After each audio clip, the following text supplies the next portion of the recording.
Près de 1300 spectateurs samedi soir à Arago pour encourager les Lyonnais qui démarraient le match au retour contre Valence avec 1 point de retard. Le jeu est plutôt équilibré dans le premier tiers-temps. Les deux équipes s'offrent quelques occasions mais ne parviennent pas à se départager. Après 20 minutes de jeu, le score reste toujours nul. Dans le second tiers-temps, la tension monte d'un cran. Le numéro 15 lyonnais Benoît Barreto et le valentinois Antoine Pellis s'accrochent. Ils écopent de 2 pénalités de 2 minutes. Le match repart quelques secondes plus tard et c'est Valence qui ouvre le score sur une contre-attaque de Corentin Cervoni qui trompe le gardien vendéen. Valence mène 1-0. Mais la réponse des Aigles ne se fait pas attendre et Eric Marinov égalise à la 34e minute. Les deux équipes sont à égalité à la fin du second tiers-temps.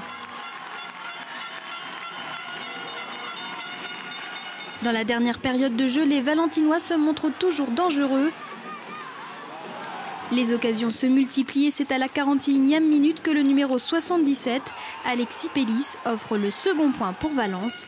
Quelques secondes plus tard, son frère Antoine Pellis renchérit avec ce 3e but. Encore un quart d'heure de jeu et les Lyonnais reprennent le train en marche. Oselka réduit le score à la 45e minute.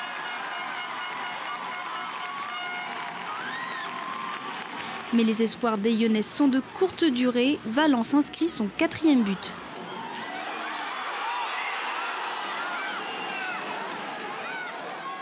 Il reste 1 minute de jeu, mais celle-ci éclate en bagarre générale. Le match est interrompu et les sanctions tombent. 130 minutes de pénalité sont distribuées dans les deux camps. Le match reprend pendant quelques secondes, mais le score ne changera pas.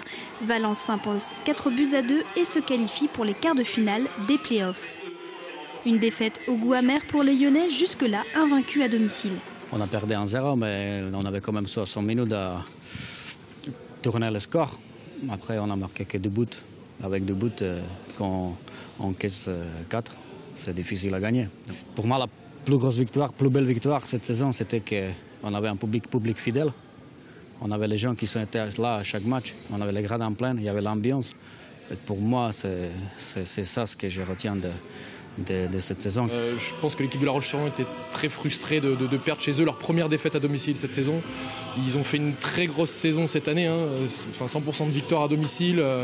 Donc c'était vraiment un gros challenge pour nous et je pense qu'on a dû les piquer au vif chez eux, avec le public derrière. Une victoire comme ça en 8e de finale avec l'enjeu qu'il y a derrière, je pense que c'est ce qui a pu causer l'énervement et les pénalités de fin de match.